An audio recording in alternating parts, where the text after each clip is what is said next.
जय हिंद बच्चों। आज हम लोग कक्षा 10वीं का एक नया चैप्टर पढ़ेंगे फिजिक्स में, ऊर्जा के स्रोत। ऊर्जा के स्रोत पढ़ने से पहले हम लोग एक कहावत देख लेते हैं।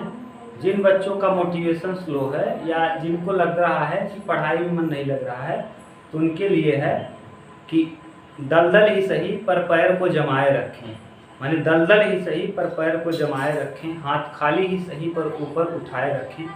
कौन कहता है कि चलनी में पानी टिक नहीं सकता? कौन कहता है कि चलनी में पानी टिक नहीं सकता? बर्फ जमने तक अपने हौसले को बनाए रखें। चलिए हम लोग वीडियो की शुरुआत करते हैं। आज हम लोगों का चैप्टर है 24, ऊर्जा के स्रोत फिजिक्स में दिया गया है। तो इस ऊर्जा के स्रोत को हम लोग पढ़ते हैं। एक अच्छे ऊर्जा के स्रोत में क्या क्या विशेषता होना चाहिए और ऊर्जा का स्रोत किसे कहते हैं।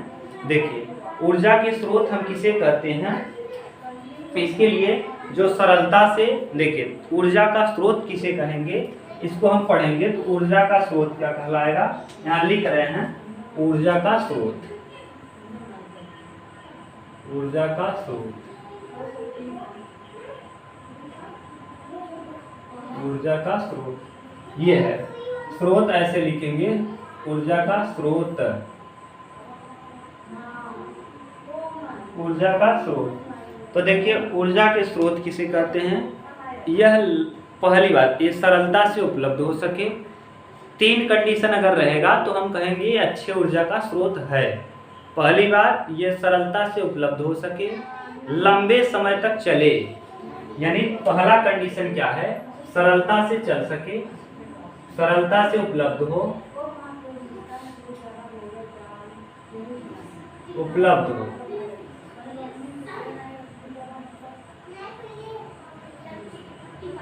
और दूसरा, लंबे समय तक चले।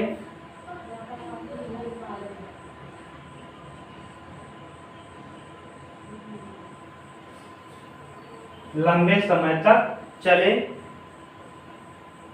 और दर इसका कम हो, दर नियत हो। तो अब समझ जाइए ऊर्जा का स्रोत किसे कहेंगे, जो लंबे समय तक चले, दर कम हो, रेट यानी उसका पैसा कम हो, और तीसरी बात सरलता से उपलब्ध हो सके। जैसे कागज है, कागज को आप जलाएंगे सरलता से तो मिल जाएगा। दूसरी बात, ये कागज जो है ये नियत दर पर भी मिल जाएगा, लेकिन ये लंबे समय तक चलेगा नहीं। आप कितना भी कागज जला दीजिए, लेकिन अगर आप चाय को उबालना चाहें तो कई बोरी आपको कागज को फूकना पड़ेगा, फिर भी चाय उबलेगा नहीं। आप छोटे से लकड़ी का यूज करके उसी चाय के पोटली को गर्म कर सकते हैं, जबकि कागज से उतना गर्म नहीं होगा। तो यानी कोई भी अच्छे ऊर्जा का स्रोत है तो अच्छे ऊर्जा के स्रोत के लिए 3 कंडीशन होना चाहिए। लंबे समय तक चल सके, लंबे समय तक चले, सरलता से मिले, उसका लागत यानी मूल्य बहुत कम हो, तो उसे हम कहते हैं ऊर्जा का स्रोत। फिर से आप बोलिए, क्योंकि आप कैमरे में देख रहे हैं, तो ऊर्जा के स्रोत किसे कहेंगे, जो लंबे समय तक चले, नियत दर पर उपलब्ध हो, लंबे समय तक चले, नियत दर पर उपलब्ध हो और सरलता से मिल सके, इसे हम कहते हैं ऊर्जा का स्रोत। तो अब आपके परीक्षा में अगर आएगा ऊर्जा के स्रोत किसे कहते हैं और एक अच्छे ऊर्जा के स्रोत की क्या विशेषताएं होती हैं, तो पहले आप ऊर्जा के स्रोत किसे कहेंगे बता लेंगे आसानी से कि ऊर्जा के स्रोत हम उसे कहते हैं जो नियत दर पर मिले। नियत दर माने उसका कीमत निश्चित हो। जैसे पेट्रोल की कीमत अगर आप यहाँ लेंगे तो या फिर 10 किलोमीटर दूर लीजिए या फिर 20 किलोमीटर दूर लीजिए तो आपको रेट से मिलेगा। तो इसका मतलब वो नियत दर है, नियत दर पर हो और सरलता से प्रदान हो सके। सरलता से मतलब आसानी से मिल सके, ऐसा नहीं है कि उसके लिए बहुत ज़्यादा आपको मशक्कत करनी पड़े। सरलता से आसानी से सब जगह उपलब्ध हो। जैसे सिलेंडर ही है, गैस सिलेंडर ही आपको आसानी से मिल जा रहा है। अगर यही आपको पाकिस्तान, चीन या फिर और कहीं से लाना होता तो सरलता से उपलब्ध नहीं हो पाता। तो ऐसी स्थिति में इसे हम अच्छा ऊर्जा का स्रोत नहीं कहते। तो 3 कंडीशन होना चाहिए। तीसरी बार हम आपको रिपीट कर रहे हैं, सरलता से मिल सके, लंबे समय तक चले, और तीसरी बात दर एकदम नियत हो, नियत दर पर हो, तो उसे हम कहते हैं ऊर्जा का स्रोत। तो आपको एक क्लियर हुआ होगा कि एक अच्छी ऊर्जा का स्रोत किसे कहते हैं। इसकी विशेषता क्या है, ऊर्जा के स्रोत की विशेषताएं। विशेषता क्या है, पहली विशेषता है इसका परिवहन और भंडारण आसानी से हो सके, माने एक स्थान से दूसरे स्थान पर आसानी से लेके जाया जा सके। जैसे कोयला है, ट्रक से लाद के आप एक स्थान से दूसरे स्थान तक ले जा सकते हैं। पेट्रोल है, डीजल है, गाड़ियों में भर के एक स्थान से दूसरे स्थान पहुंचा सकते हैं। गैस है, तो ये पहली विशेषता है कि इसका परिवहन आसान हो। पहली विशेषता में इसकी विशेषता है परिवहन आसान हो।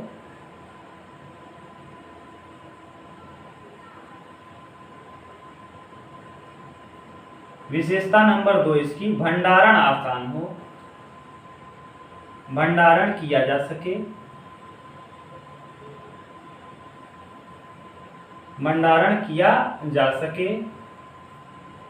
देखिए पहली विशेषता क्या है, परिवहन हो सके, यानी एक स्थान से दूसरे स्थान को इसको हम ले जा सकें, ले आ सकें। पेट्रोल है, डीजल है, कोयला है, गैस है, इन सभी को हम लोग एक स्थान से दूसरे स्थान ले जा सकते हैं। तो ये कहलाएगा इसका परिवहन आसानी से होगा। दूसरा, इसका भंडारण किया जा सके। ऐसा नहीं है कि इसको हम एक जगह एकत्रित करके न रख सकें। आप देखिए पेट्रोल पंप में वहाँ टैंक लगा होता है, टैंक में नीचे पेट्रोल को रखा जाता है, फिर हम उसका भंडारण आसानी से कर सकते हैं। टैंक आता है, पेट्रोल की गाड़ी आएगी, उस टैंक में टैंकर में भर देगी, फिर आप पेट्रोल लेते रहिए, वहाँ मशीन के द्वारा निकलता रहेगा। क्यों? क्योंकि इसका भंडारण किया जा सकता है और इसका दर निश्चित हो।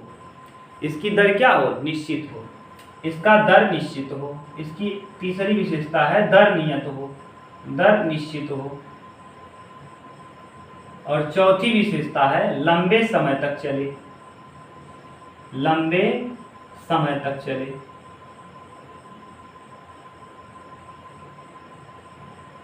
चौथी विशेषता है लंबे समय तक चले। ये दर निश्चित तो आपको बता दिए कि हर स्थान पर इसका रेट सेम हो, और लंबे समय तक चलने वाला इंपॉर्टेंट है। ये नहीं कि आप 1 लीटर पेट्रोल भरवा लिए, 30 किलोमीटर 10 किलोमीटर गए, वहीं चूक खत्म हो गया, यानी इसकी क्षमता कुछ हो। अब ये नहीं कि 1 लीटर भरवा लिए, 1 किलोमीटर गए और समाप्त हो गया, फिर दिक्कत है। यानी ये लंबे समय तक चलने वाला भी हो, तो ये लंबे समय तक चल सके, तो इसी को हम कहते हैं क्या? ऊर्जा का स्रोत। तो ऊर्जा के स्रोत किसे कहते हैं? ऊर्जा के स्रोत की विशेषता क्या है हमने बता दिया। ऊर्जा का स्रोत हम उसे कहते हैं जो सरलता से मिल सके और जिसका दर निश्चित हो, लंबे समय तक चले, उसे हम ऊर्जा का स्रोत कहते हैं, एक अच्छे ऊर्जा का स्रोत कहते हैं। इसकी विशेषता क्या है? इसका परिवहन आसानी से किया जा सके, इसका भंडारण आसानी से किया जा सके, और इसको माने इसको नियत दर पर मिले और लंबे समय तक चल सके। ये था ऊर्जा के स्रोत। अब ऊर्जा के स्रोत के प्रकार हम लोग देख लेते हैं। इसको आप स्क्रीनशॉट ले लीजिए फिर। तो इस प्रकार आपने देख लिया ऊर्जा के स्रोत। अब आप इसको परिभाषा में बोलना चाहें तो बिल्कुल आसान, जो सरलता से नियत दर पर लंबे समय तक ऊर्जा प्रदान करता है, ऊर्जा का स्रोत कहलाता है। फिर से बोल दे रहे हैं, जो सरलता से नियत दर पर लंबे समय तक ऊर्जा प्रदान कर सके, ऊर्जा का स्रोत कहलाता है। जो सरलता से लंबे समय नियत दर पर लंबे समय तक ऊर्जा प्रदान कर सके, उसे हम ऊर्जा का स्रोत कहते हैं। इसकी विशेषता भी हमने बता दिया, कीमत बहुत अधिक नहीं होना चाहिए, परिवहन और भंडारण आसान होना चाहिए, और तीसरी बात कि इसको एक स्थान से दूसरे स्थान ले जाने में ज़्यादा प्रॉब्लम ना हो। तो ये इसकी कुछ विशेषताएं थी जिसको हमने बता दिया। अब हम लोग देखते हैं ऊर्जा के स्रोत 2 प्रकार के होते हैं। ऊर्जा के स्रोत कितने प्रकार के? 2। दोनों प्रकार, इसके प्रकार में हम आते हैं। एक प्रकार का नाम है परंपरागत और एक का नाम है गैर परंपरागत, यानी परंपरागत और गैर परंपरागत, परंपरागत और गैर परंपरागत, गैर परंपरागत।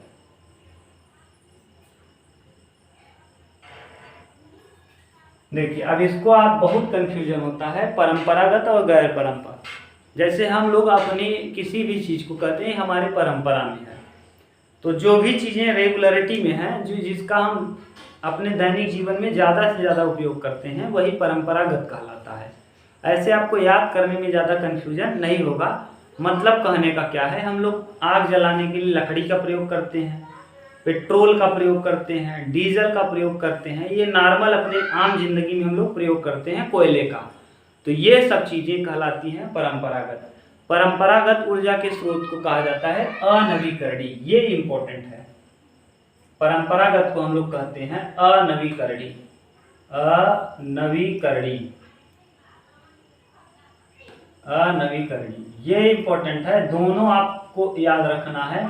आपको परंपरागत कहे तब भी वही है, अनवीकरणीय कहे तब भी वही है। अब इसका अर्थ जान लीजिए, तब आप अच्छे से समझ जाएंगे क्या मतलब है। ऊर्जा का ऐसा स्रोत जो एक बार उपयोग करने के बाद पुनः हम उपयोग न कर सकें, परंपरागत ऊर्जा का स्रोत कहलाता है।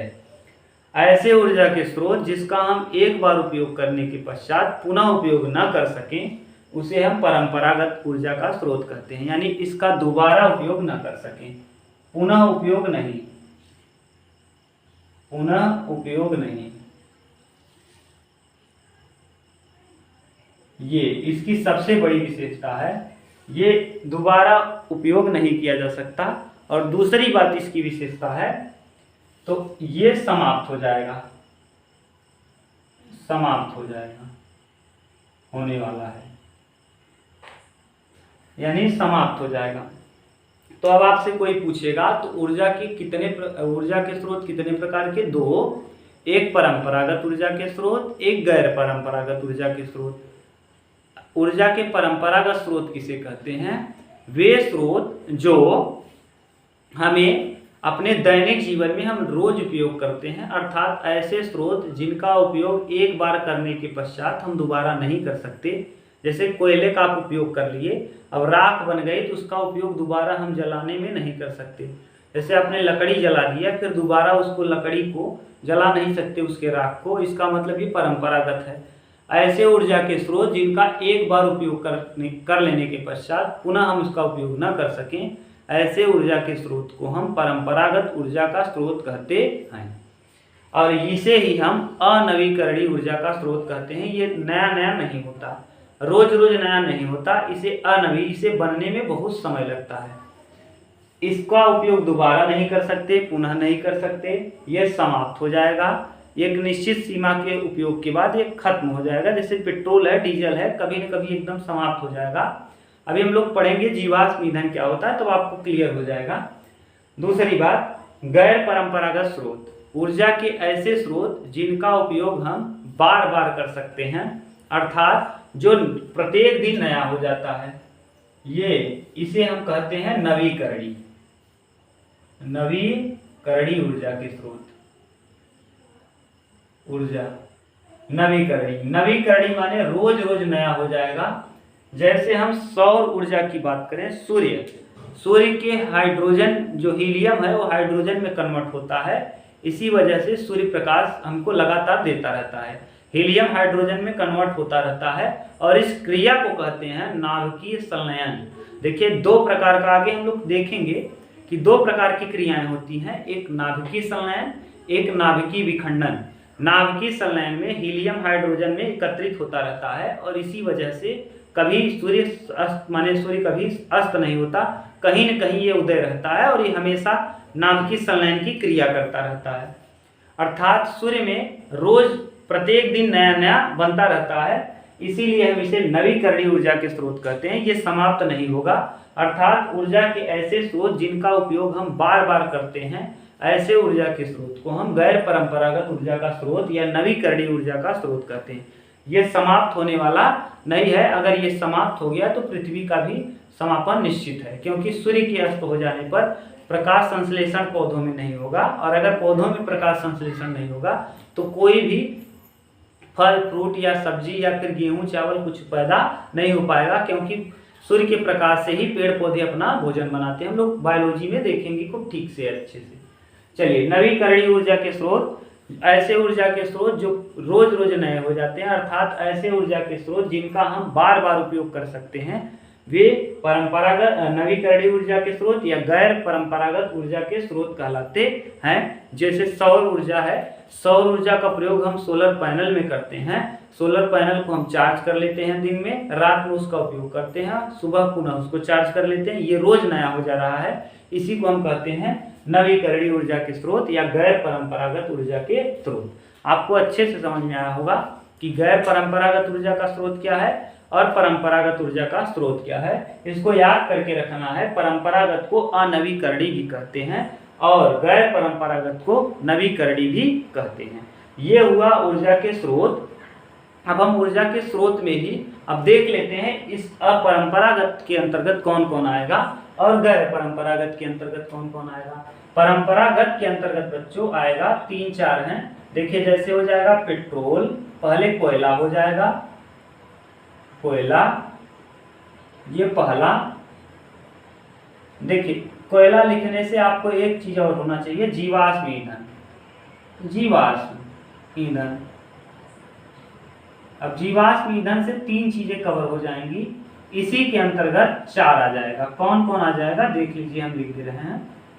ये जीवाश्म ईंधन जब हजारों या करोड़ों वर्ष पहले, आप लोगों ने कक्षा 8 में या 7 में पढ़ा होगा, खूब फेमस है कि हजारों या करोड़ों वर्ष पहले पृथ्वी के अंदर पेड़ पौधे तथा वनस्पतियां जीव जंतुओं के दब जाने की वजह से कुछ समय प्रेशर उनके ऊपर पड़ता रहा, जिस वजह से पेट्रोल, डीजल और कोयले का निर्माण हुआ। ये आप बहुत बार देख लिए होंगे।